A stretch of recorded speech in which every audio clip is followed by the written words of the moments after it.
zangu, kikubwa zaidi ni kwamba ubadhirifu wa fedha za wadau zinapoingia kwa mtu binafsi awe kiongozi wa ngazi yoyote, zirejeshwe kwenye chama na chama kifanyie maamuzi ya matumizi, lakini sio kusema kwamba mtu tu aamue kusema kwamba hizi pesa ni za kwangu. Hapana, hichi tulikataa, na hata mimi binafsi nakataa, nasema hapana.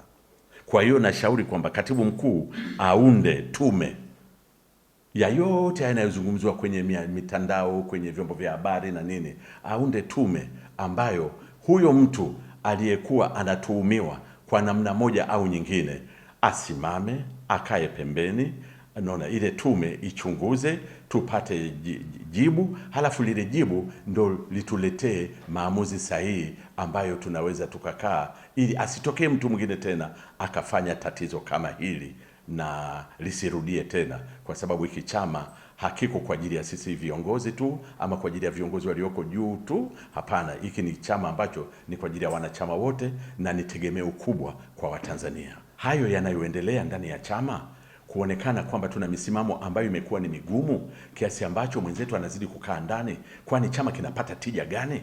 Na yeye mwenyewe anapata tija gani?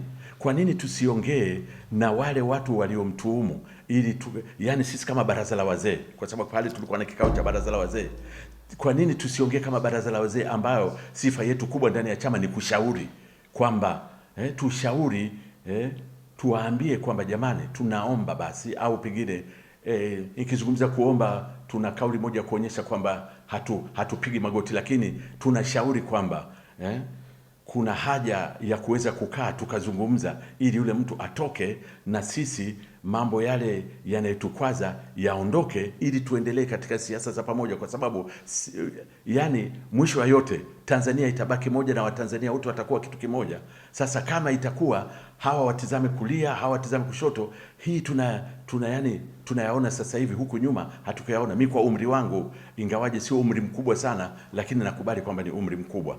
Mimi sitegemei kabisa kuona kwamba kuna haja ya kugawana kwa sababu hiyo. Sisi wote tunaijenga Tanzania. Lissu ana misimamo ambayo ya kuimarisha Tanzania, na hata walioko madarakani wana majukumu wanayofanya ambayo tunaona kwa macho inaimarisha maendeleo ya Tanzania. Sasa tatizo liko wapi?